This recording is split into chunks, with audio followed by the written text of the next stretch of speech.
Are your fears, anxiety, and circumstances gripping you to the point where you're beginning to wonder if the promise is worth the war?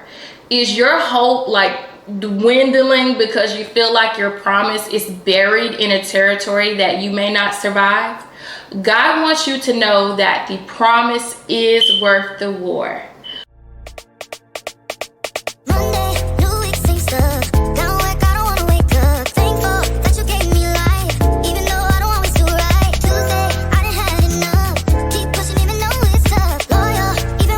Whether it's good morning, good afternoon, or good evening, welcome to the Bitter Sugar Show, where in every episode you get a word from the Lord that refreshes you like a cold glass of lemonade. I'm your host, Yvonne Gurley. There is a lot going on. I know. At this point, we can apply that to pretty much anything, right? The weather, the news, the economy, spiritually, you name it, it's a lot going on.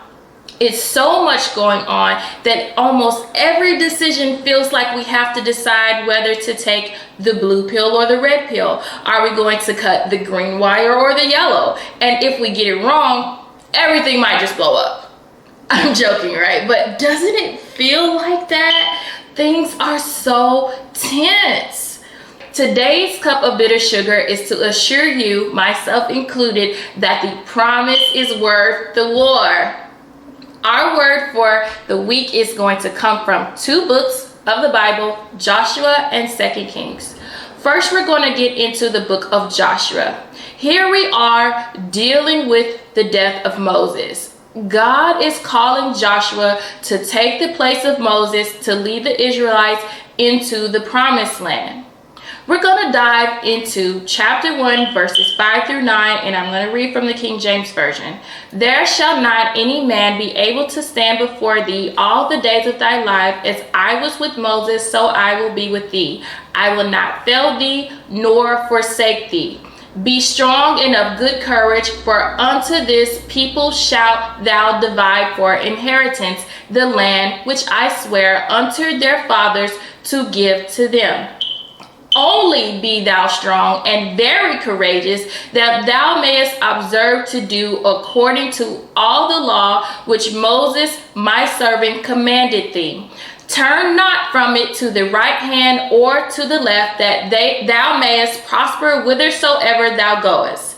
This book of the law shall not depart out of thy mouth, but thou shalt meditate therein day and night, that thou mayest observe to do according to all that is written therein. For then thou shalt make thy way prosperous, and then thou shalt have good success. Have not I commanded thee? Be strong and of good courage. Be not afraid, neither be thou dismayed, for the Lord thy God is with thee whithersoever thou goest.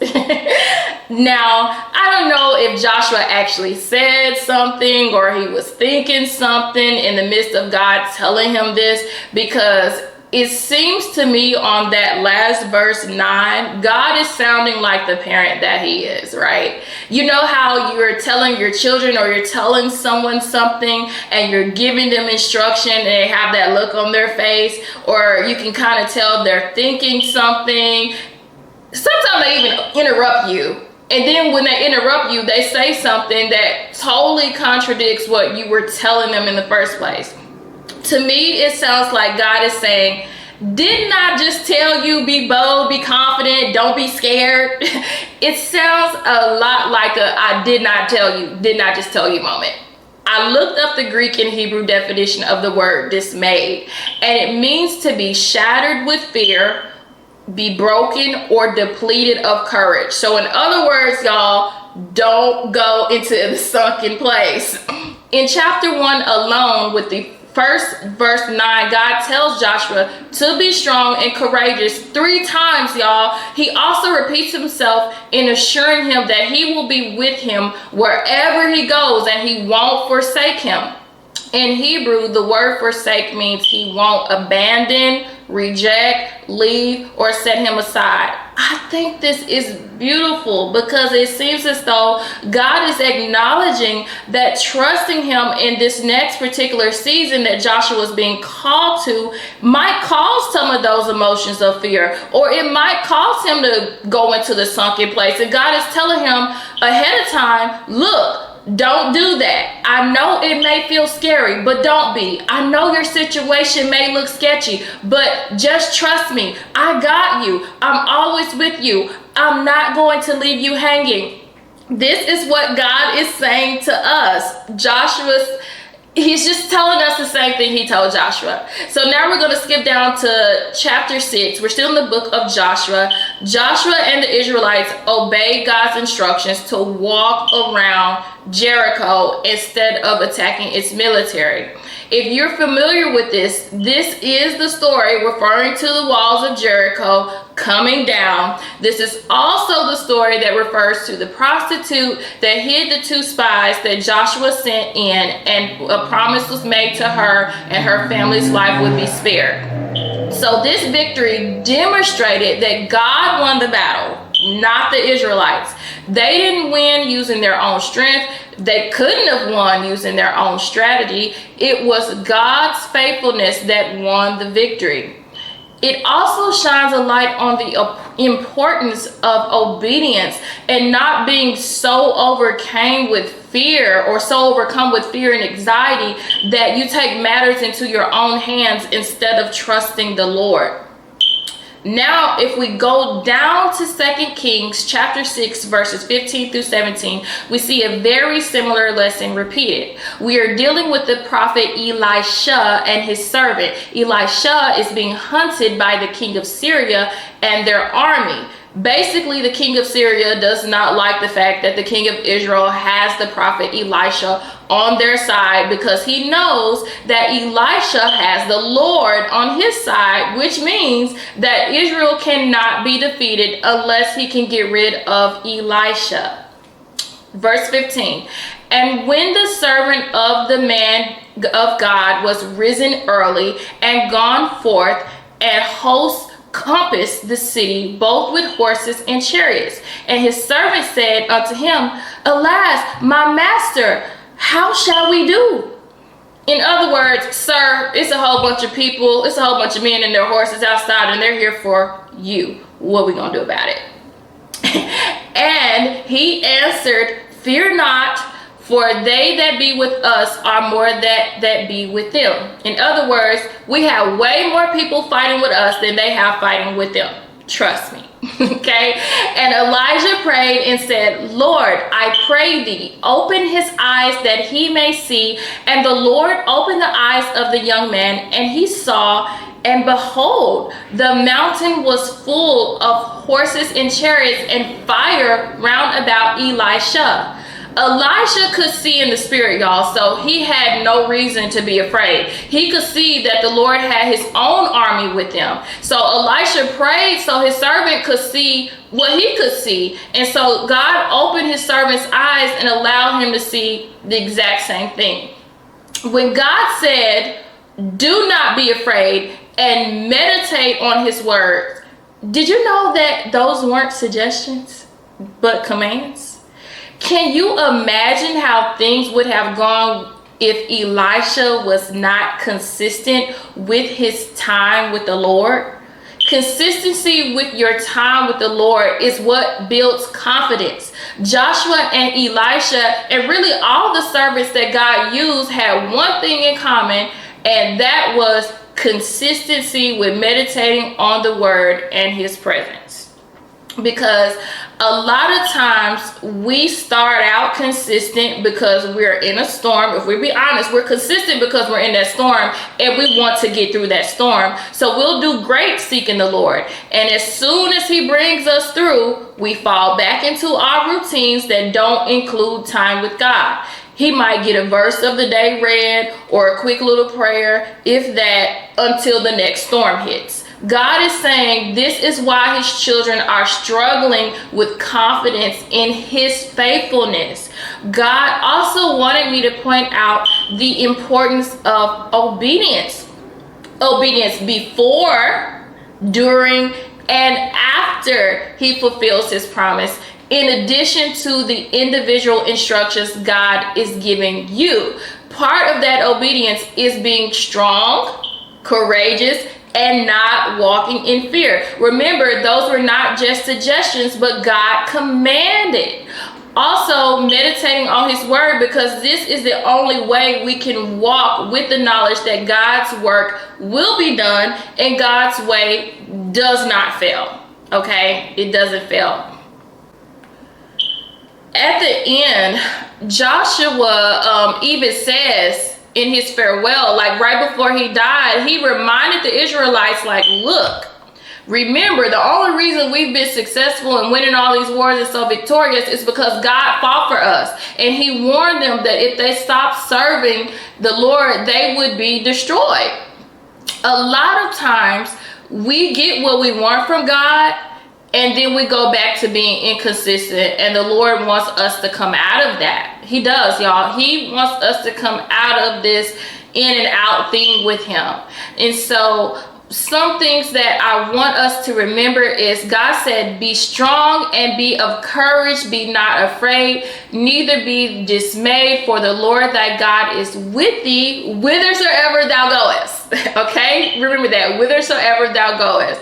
All right. And so something else I wanted to point out is I'm going to leave the link below for a speaking event I did at a women's conference where I gave the example talking about approaching God like he's a celebrity that you want to take a selfie with. Okay, I know it sounds out there, but again, you guys have to remember I'm a writer, so God works with me and speaks to me like a storyteller. Okay, so that message that I gave at that conference was about the manner in which we approach God and in prayer, and why our prayers may not be getting answered. And it really ties into this episode, The Promise is Worth the War, because it deals with approaching God inconsistently, or approaching him in a way where it's give me what I want and I'm done with you until the next time. You know, it really deals with that. God really wants us to get away from being inconsistent, because the only way our faith is going to be intact, the only way our faith is going to stay strong or even grow, is if we are consistent. If I'll give you an example, whether you have kids or not, you could apply this to children, nieces, nephews, cousins, co-workers, whatever. But can you just imagine someone only approaching you when they need something? I think we all have dealt with that, right? Someone only dealing with you when they need something. And then as soon as you give them what they're asking for, they're going on about their business, and it's until the next time. God is saying that a lot of his children are approaching him that way. A lot of his children, that's the relationship. It's just, I'm gonna come to you because I know I can rely on you. I know it's a good chance you might give me what I want. It's a good chance you might be there for me. But other than that, I'm not gonna reach out to you. Y'all, that don't feel good. I know we have all been there. And that does not feel good for someone to only approach us when they need us. When we are desiring a real relationship, we want a real relationship with our children. Just imagine, some of us don't have to imagine, living in a house with someone, you live with them. God lives in us, okay? The Holy Spirit lives in us. Just like the people we live with, they live with us. Imagine the people who live with us not having any conversation at all except for when they want something. Like, really put that picture in your head, because that is how a lot of us are dealing with God. And then when we get in something, we're overcame with anxiety and fear, and we don't know whether or not he's gonna come through. Well, we don't know. It's because we don't have the relationship to really be confident in his character. When you're in a relationship with someone, you're confident in their character. You're confident in who they've shown you to be, right? You know, you believe what a person shows you. God has shown us that he is faithful, but if we only approach him when we need something, that's why we're not confident. If someone is only dealing with you when they need something, then there's not going to be confidence in that character, that they're reliable, that they're dependable. You won't be sure, because deep down you know, I've only been dealing with you when I need something. So you know how that is, where you got that person, you could be on either side of this, but you know how that is, where you have that person, right, where you're not sure whether they're gonna come through for you or not, because you don't deal with them like that. You almost don't even want to ask them for anything, because you know you don't really deal with them like that. Your confidence isn't there. And so that's what God is saying. Your confidence isn't there in my faithfulness, because you're not dealing with me on a consistent basis. You're not approaching me on a consistent basis. You're not reading my word on a consistent basis. That's it. Okay, that's it. He wants us to approach him consistently, so that we will trust him consistently. We will have faith in him consistently. That is what he's saying. And so I just wanted to encourage you all. Also, I'm always encouraging myself to you guys. Whatever I say to you all is the same thing the Lord is saying to me. And we are in this together, okay? We're in this together, because the times, y'all, that we're living in requires us to be anchored. Like, we cannot afford to be wavering in our faith. We can't afford to be wavering in our trust. I keep saying, y'all, we are about to see something, and we must be in relationship with the Lord, like real relationship. No lukewarm, no I holler at you when I holler at you, none of that. We're going somewhere where we cannot be lukewarm. We cannot maybe when I have time. No, we need to be fully anchored. Our walk needs to be intact. We're not, sometimes I'm walking with the Lord, sometimes I'm doing what I want to do. No, okay? No. God is saying, I need my children to be anchored in me. I need my children to fully trust me. I need my children to know and understand that I am faithful. And he wanted me to remind you all, myself included, that when he told us, like he told Joshua, be strong, be courageous, and do not fear. He was not just making a suggestion, it's a commandment. And if we're walking in fear, and if we're walking in anxiety, and I'm not talking about people who have like a real mental health condition, I'm not talking about that. I'm speaking from a spiritual aspect. If you are doing that, you are being disobedient, because God did not suggest that we be strong and be courageous and do not fear. He actually commanded it. Remember in verse 9, he said, did I not command thee? That's what he said. So that's where he hammered down in saying, I commanded this. So if you're not doing this, you're in disobedience. I'm in disobedience. If I get to not trusting God and acting all like he's not going to come through, and I'm in fear and I don't know what's about to happen, I'm being disobedient, because he commanded me to be strong and courageous and do not fear. And he commanded you to be strong and courageous and do not fear. So I pray that this episode invites the peace of God into whatever you may be going through. I also pray that you feel the love of Jesus and it surrounds you. I know I just fussed at y'all, and so I'm like smoothing it over. I'm smoothing it over. But you all can follow me on all social media platforms under Girly Writes. and I want to hear from you. So comment down below, or you can email me at girlyinc@gmail.com to learn more about my story or purchase any of my books or journals. You can visit my website at www.girlyinc.com, and don't forget to like, share, and subscribe. And until next time, you've just been refreshed by a cold glass of bitter sugar. And remember, the promise is worth the war. Bye.